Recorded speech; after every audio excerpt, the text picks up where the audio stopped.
Short of a full-on attack by a samurai clan, Nariko's party was large enough that no hostile force could challenge it in open battle. The main military concern for Nariko herself was now keeping the large group coordinated, especially with the emerging social divides between her pseudo-samurai onobushi and the veteran common soldiers. But before such difficult matters could be considered, there were closer issues for Nariko to unravel. That was crazy. Best scuffle in a while. Where's Haruka? Shingyun decided he was fine all of a sudden and started seeing to her and Kichiro-kun. I'll have to put stitches over stitches on Haruka. Oh yeah, there they are. He's inspecting her very closely. You should be careful. She may look like a rat, but she charms you. A rat? I kept thinking she reminded me of something. Oh, did she hear me? And wait, why do I need to be careful?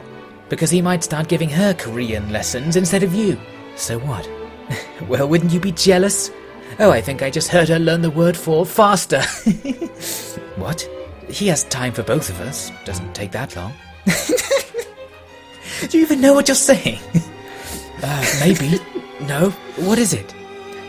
Oh, heavens and hells. You really do need an older sister. Still not sure why. I'm much happier with you not knowing. I don't want to ruin your innocence, One-san. Don't think I'm innocent of much anymore. And, you know, about that. You're not about to tell me something embarrassing, are you? Maybe. I just wanted to apologize for putting you through everything. Ah, well, that's alright. I know I shouldn't have lied to everyone all that time, and shouldn't have just abandoned you. I should have... well, I don't know. Don't worry about it. I'm not mad anymore, I think. Just own up to it all right away next time. I wanted to, but I was scared that if I told you I'd been putting you in danger for nothing, you wouldn't have liked that. Nariko, so... I was just a damn urchin before I met you. You think I mind danger? I'd probably be dead without you, and you're still so damn... Is Kichiro watching? He's, Mary, hey, what are you doing? Just a little easier than words. I don't know. You can't just... Have you been drinking? Well, yeah. Didn't think you'd get so mad. Sorry. Wait, don't tell me that was your first. Well, why does that matter? I can't believe it. So you really were learning Korean?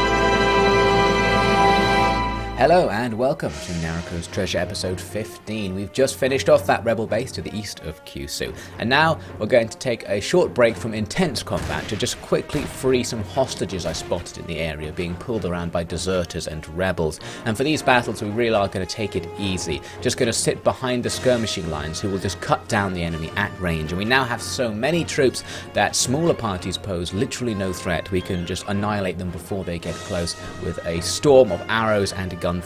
So we're able to rescue those hostages and take a few of the peasant women into our party.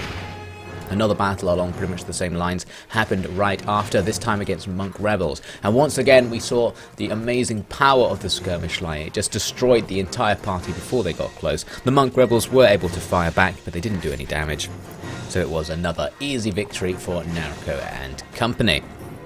Now shortly after that I went back to Kyushu to sell some loot, and there was a tournament, so I decided to get involved. The first round was frantic, Nariko being very aggressive and just slashing at the enemy, who actually quickly overwhelmed our team. Now it was 2 versus 1, and the positioning did not favour Nariko. She was struck from 2 directions at once and smacked down, but she still passes through the round because she performed well enough. So into the next one. A 3-on-3 where Nariko has the bow, the weapon with which she is worst, with the exception of throwing weapons which aren't used in tournaments, but it goes okay. Our team doing quite well there and helping us out there. Now for a 2-on-2, we're going to come around the side and just hit these guys while they're distracted, but that guy, not even looking at me, just put his weapon behind him and blocked my strike. Incredibly badass from that fighter, but not going to be enough. We're able to defeat him with the help from our teammate.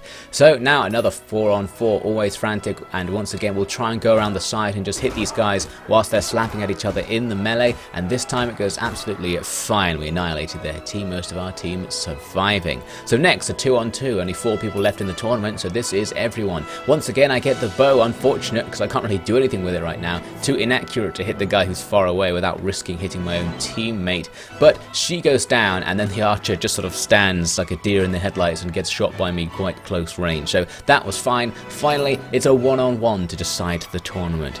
The enemy is an archer, which is actually good for us because we can just close the distance by dodging the arrows. Now though, her attack is slightly faster than mine, so it's a little bit difficult to actually get a hit in. Luckily, we managed to sort of hit through one of her hits. We both damage each other and she falls down because my weapon's more powerful. It's a victory. We get absolutely loads of money, increase to our fame and relations with the city, and we get an invite to the feast. And this is what I really wanted here. This is a chance for us to go and ingratiate ourselves with the nobility of the famous Oda clan, now that we've got an invite to meet them at this feast. So I decided to come in, noticing the place was strangely deserted, and even when we reached the final chamber, it's just a few ladies of the clan. All the officers aren't actually here, so unfortunately this tournament seems to have gone slightly under the radar, but at least we got a chance to meet the ladies of the clan.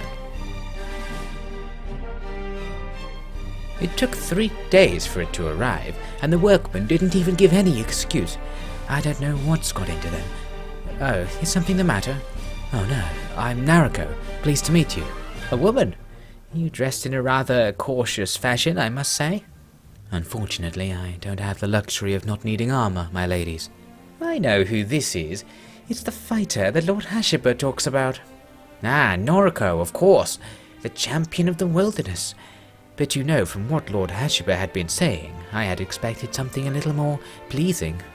Well noted. I was ready to be seething with jealousy when I met her, but now that I see the real her, I feel sorry for our lord. He'll be so disappointed. Excuse me, I think— Stop it! Remember where you are, girl. Speak when you are spoken to. I'm no maid. I have a right to be here by my own achievement. Dare I ask what you two did to earn this privilege? Well, it's mostly by remaining calm, considerate, thoughtful. You know, by being a lady. And look at those bruises. We'd never be seen out with a dirty great bruise like that on our face. Who knows what kind of person ends up looking like that at a feast? I won the tournament because I'm actually good at things. She's talking back to us again. I feel sorry for her, actually. She's too soft to be a man and too rough to be a lady. So she is adrift in between, with nothing to land on. Ah, if you'll excuse me, girls, I must return to camp and prepare to lead my army that I raised and paid for myself. Then you are dismissed. An army that won't fight in the wars. Truly adrift, as you said. You know, I once had a maid who was good with a bow. I forget her name, Haruda or something.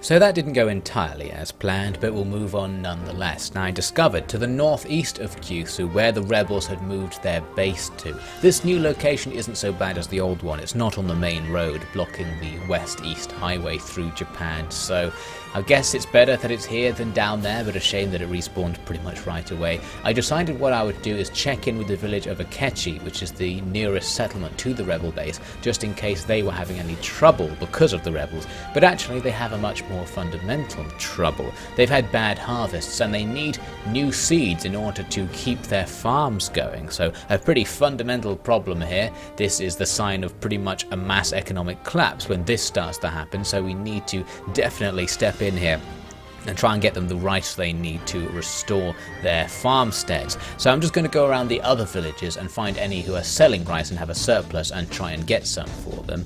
But on the way we encounter some pretty large bands of rebels, so I decide I'm going to take them out since I have the power to do it and I don't think anyone else is going to bother. So for this first battle against over 70 rebels, I wanted to see if I could just form up and not take part in the fight at all myself, just use the formation's power to actually take out the enemy with our infantry. So first we rain arrows and shot on them, but because this is a night battle, it doesn't do as much damage as it usually does. All of your regular troops have reduced accuracy at night. And because I saw the enemy approaching, I decided, you know what, I probably should go out and at least just provide a distraction of some sort to stop all of them clashing with our lines.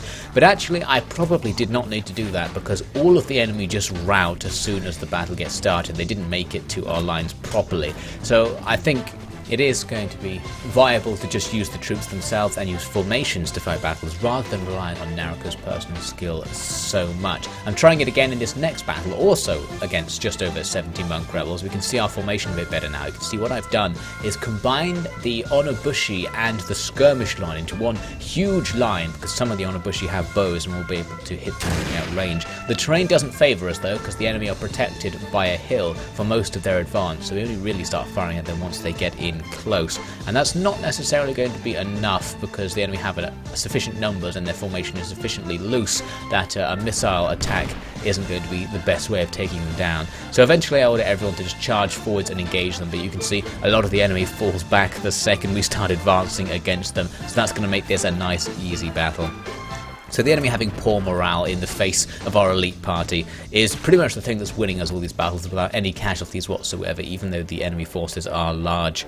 Now, in my search for rice, I came to one of the Tokugawa villages, hoping to pick up some rice and then bring it across the border into Oda territory, but this one was occupied by bandits, so I thought I'd help them out by defeating those bandits. Close call there, as that guy almost slashed Nariko off her horse, but some show-offy close-range gunplay gets rid of him, and now we need to charge forwards and take out the enemy. I decided to charge the Onobushi on their own first. That way, when I order the infantry to charge, the local peasantry will be behind the front line, because they have poor weapons and no armour, so they won't do very well against the enemy, so there's not much point having them really take part in the frontline combat. So everyone starts moving forward, and I find out why this battle's been so easy so far. Most of the enemy were kind of stuck on the terrain just over this hill.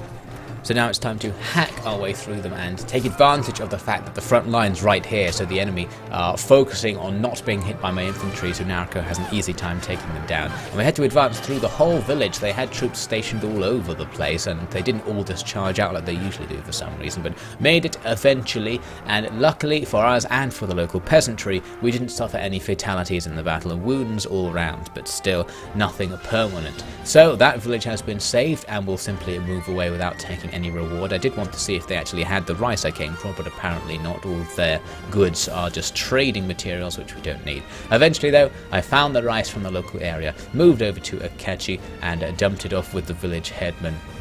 So hopefully that village is going to be saved, although they're probably going to be just raided by bandits as soon as we leave. But alas, we do need to continue on our journey. So next, I moved northeast further, where we encountered the border between the Takeda domain and the Uesugi domain. I even spotted Great Lord Takeda hanging about there.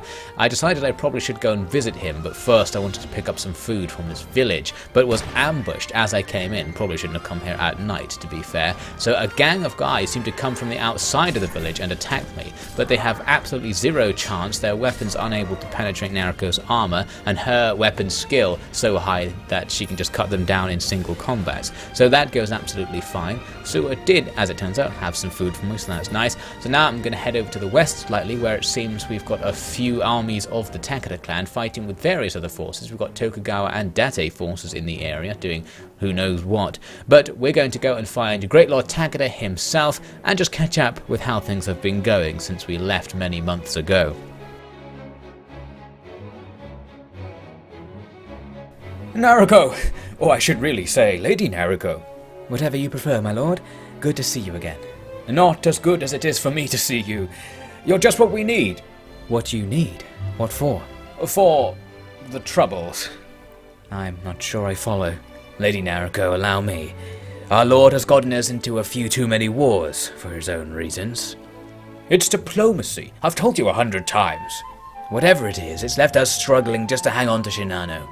Tokugawa's pushed into the south, Uesugi to the north, Oda to the west, and now we've even got Okita forces raiding along our border. Okita? This far east? But they're at war with the Miyoshi. Why would they be here? I'd ask our lord, but he will give me the same answer for the 101st time. Why is my concern? You two should be concerned with what to do about it. Both of us? That's right. You remember I did you quite the favor? Took quite the chance on you? I'm asking you now to repay the hospitality I gave you. By fighting in your wars. That's not really the sort of work my company gets in for. You really are the worst mercenary commander I've ever heard of. Maybe stop thinking of me as a mercenary commander then. It doesn't have to be fighting. You see, with your troops I could... Oh, come and sit down. I need to explain something. So Lord Miyoshi will break the alliance if you don't keep the wars going. Indeed, but more so, he'll break my neck. You don't need to worry about that. You can't let him boss you around. That's not what an alliance is about. If that's all you get, then it's time to end it anyway. You're not the first to suggest that. I'm just... Don't be scared, my lord. It's what you have to do to protect your clan and your people. End the wars and tell Lord Miyoshi that if he's not okay with that, then he can find a new ally in Kanto to destroy. But how will I be safe without the best Hatamoto guard I ever had? I can't rejoin you, my lord. But you can be something you're apparently not, for a while. A mercenary commander. Just stay long enough to end the wars. With you on our side, the other lords will be cautious. You've made quite a name for yourself, you know. Tokugawa will be quaking when they learn the one who bested Tarakatsu Honda is back at my side. Well, okay, if it will end the conflicts, but I can't stay long. Brilliant! I'm sure it won't take long. Now that it's settled, we should get to catching up. So right after you left, we campaigned into North Shinano, and I dropped my war fan into a stream. Sent a dozen horsemen after it, but they couldn't find anything. Well, of course, we turned back after that. So Nariko has effectively signed on as a mercenary for Great Lord Takeda for a contract of 1 month, and during this time she is of course going to be in danger of being dragged into the clan wars, but luckily for her, Great Lord Takeda is going to be pretty quick about negotiating these new peace treaties. The very next day we start getting some of the new deals coming in, getting peace with 4 of the 7 clans with which the Takeda have ended up at war. We've got peace with Uesugi, we get peace with Date, we get peace with Tokugawa, and finally Mogami. And Uesugi and Tokugawa are very important because they are to the north and south borders of the Takeda's domain, so that means the borders are now going to be secure. I wanted to ask Takeda who exactly we were at war with. The other factions are Chosokabe, Reizoshi, and Ukita. So all 3 of those are far to the west and are unlikely to actually take part in wars over here, although I did see some Ukita armies moving about a couple of days back. But apart from that, it looks like Nariko's stay in the Takeda domain in order to repay her debts to them is going to be relatively uneventful. I did move north just to see if anything was happening on the border, and I did actually encounter a band of Uesugi spearmen who claimed to be deserters from the real Uesugi army, but were a very large party and were operating in Takeda territory, so perhaps the Uesugi weren't taking the peace treaty all that seriously. Nonetheless, Nariko will take this chance to actually do something as part of her arrangement for helping out the Takeda, and to dispatch this dishonest band of spearmen. They quickly rout as they get near to our forces. We also reduce their strength with skirmishing as usual, so not much of a fight there. Nariko didn't even really have to do anything, so we'll chase down the routers for a bit just to make sure they don't come back, and that's the end of that. Now I went back to see Great Lord Takeda to see if there was anything he did actually want us to do. He mentioned that we could go and hunt down some sort of murderer, someone who is accused of killing one of his troops and is now on the run, hiding in a nearby village, so we might as well go and do that. It's only at Tsuru, which is just over there to the east. On the way, Great Lord Takeda makes Lord Hara the new strategist of the Takeda clan, and he immediately starts summoning everyone he can to take part in a military campaign. You can see lords gathering there on the left. Before I went there though, I did want to clear up the business in Tsuru. Unfortunately, I couldn't find the guy because I was there at night. You need to go there in the daytime in order to find these mysterious wanted men. But anyway, I decided to check in with Lord Hara, and he is indeed gathering his troops for a campaign, although he doesn't actually say what the campaign is. And he does also mention that we don't necessarily have to pay much attention to what's going on because we are only a mercenary. We are not obliged to take part in the clan wars, but he would like it if we came with him. So while he sits there, we're basically going to sneak back over to Suru and look for the wanted man, and we find him in the same place as a similar village where we once met a ninja here who tried to kill Nariko, so going to be a little bit careful this time. The man is very unhappy with Nariko's proposition, which is to go and ask the other villagers whether he is indeed innocent of the murder as he claims, so immediately it seems he has something to hide as he doesn't want us asking around about what he's been up to. And of course we end up fighting him and he goes right down, unlike that ninja from last time who took a shot to the chest and survived, so that's all good. So we let Lord Takeda know about that. We didn't accept the bounty, claiming that it was blood money. We didn't want to be paid for just going and killing some guy, especially on such sketchy evidence of what he actually did.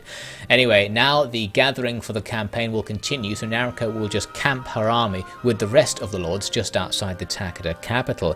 And we were camped there for quite a long time. A couple of days later, what actually happened was they just disbanded the campaign. The quest to join the campaign was completed, and all of the lords appeared to just go back to their own business, many of them just wandering around Kofu on the off chance they'll meet a hostile party. So really nothing going on. That campaign was just a red herring.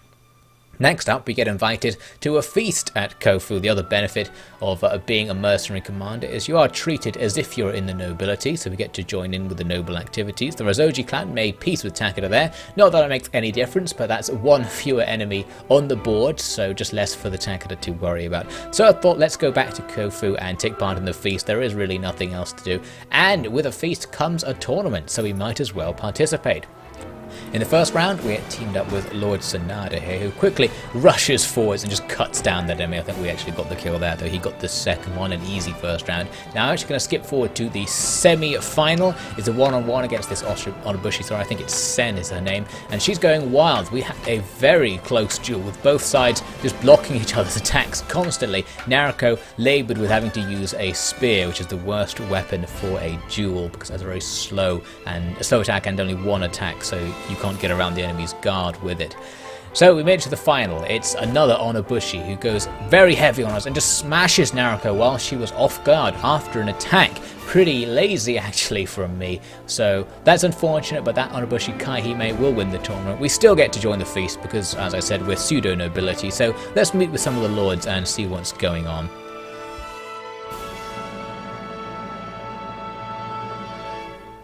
But how do you keep discipline? Well, they aren't conscripts, and my companion, my friend, Mary, she's scary enough to keep everything in order. Fascinating. Never would have thought it could work, but I stand corrected if you are to be believed. She is very much to be believed, Lord Baba. May I borrow her for a moment? Okay, but watch him, my lady. Lord Sanada's got a reputation. Okay, thanks. A reputation that hasn't been getting much use lately. They used to call me a demon, an evil spirit, all kinds of things, thanks to what I did on the battlefield. Now there is little that even the finest strategy can do to help us. You mean because of our lord? I wasn't going to say it, but perhaps it takes a guest to overcome foolish subtlety. But even you cannot overcome our obligations to him. Well, you have to do your best. Doesn't matter what happens, as long as you are honourable. And how much do you understand of honour? Well, enough. The reason I'm going to Hokkaido is... I shouldn't say. But it is to keep a family oath. So much for a mere oath. You take honour to the extreme, then. Anyway, it looks like you'll be staying in Kai for a while, so I have a request for you. I know you travel with Lord Ito Kojiro. I would like him to join me in my camp, if that would be acceptable. Oh, well, I suppose so. But why? Just a wish to discuss politics with someone outside of the clan for once. And I'm sure he'll be happy to catch up on what the more active lords are doing these days. Just don't keep him long. He's vital to my army. And Mary will... it doesn't matter. Just be quick, please. Send him as soon as you return. Come find me in a few days and I'm sure we'll be done.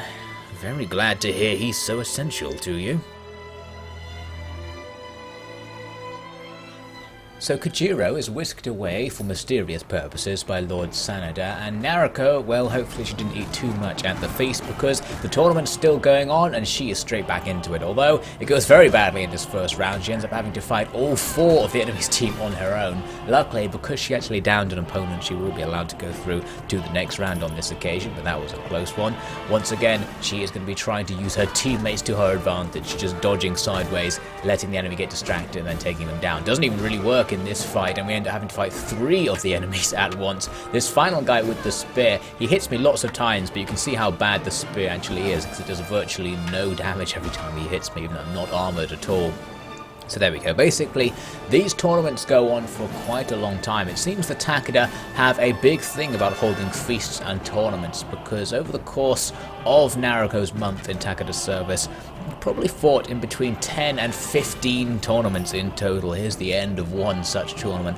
And the important thing about winning these tournaments is that it gives you a few different things. Firstly, it gives you money, although less money every time, because when you bet on yourself to win, if you have already won loads of times, the odds of you winning go down. It gives you experience, a little bit of experience every time you win the tournament and go to visit the feast afterwards. It gives you weapon proficiencies for fighting in a tournament, like that one just there, upgrading the speed with which you can attack. And perhaps most importantly, it gives you renown. You can see my renown here at the top. It's about 790, so that's actually a pretty high number. As a reference point for how much renown that is, I'll compare it to Great Lord Takeda here, who has nearly 2,000. So we're approaching basically being half as famous as one of the daimyos of the land, of which there are only a handful and are known to pretty much everyone. So basically this means Nariko is getting extremely famous and is probably known to all nobility and a lot of the general population. But now Nariko is going to get away from the constant feasting and tournaments inside the city for a bit to come out into the countryside, where she did find something quite important to do. There was a band of deserting samurai master gunners, pretty high level troops. You can see all their muzzle flares going off as Nariko pops over the hill to have a look at them. She gets shot as she tries to escape. It was very cheeky to even attempt to go up against master gunners who were very accurate. And these gunners had absolutely loads of hostages with them, so I wanted to take them down. As they come over the hill silhouetted there, they're going to be easy targets for us, but they're really good. Master gunners are pretty much pinpoint accurate, pretty much like Nariko is, so they do manage to hit a decent number of our troops, and we actually lose one of the Onobushi to their fire as they came over the hill there, which is unfortunate, but we did destroy their whole party and rescued a very large number of prisoners. Now next I went back to the village of Tsuru.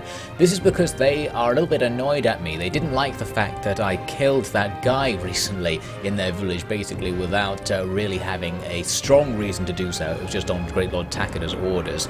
So they're having problems with a lack of rice to seed their fields, just like another village we saw recently. And I actually had all the rice I already needed in my inventory because I've been collecting food up. So we were able to restore our reputation with the village and save the harvest for the village for next year. And then after that, of course, it was back to the city, back to the feasts, and back to the tournaments. The wars of the samurai clans were largely outside of Nariko's interests. To her, and to most who did not stand to gain anything from the conflicts, the only important thing to keep track of was whether any clan was in a position to win, thus ending a century of chaos. The answer, she found out during her stay with the Takeda, was no. Clans had risen and fallen, but never had a single clan been able to outgrow its rivals without anxious onlookers joining the fray to keep their own hopes for victory alive. With no emperor or recognized shogun to give all Japan a common cause, it seemed unlikely that the cycle could ever come to an end.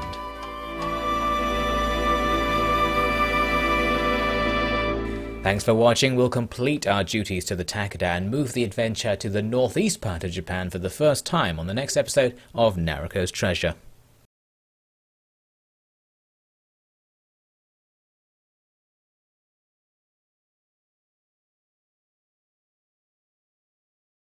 I can't believe it. So you really were learning Korean? My god. This is the best anime. Believe that. Well, I wrote it. It's going in.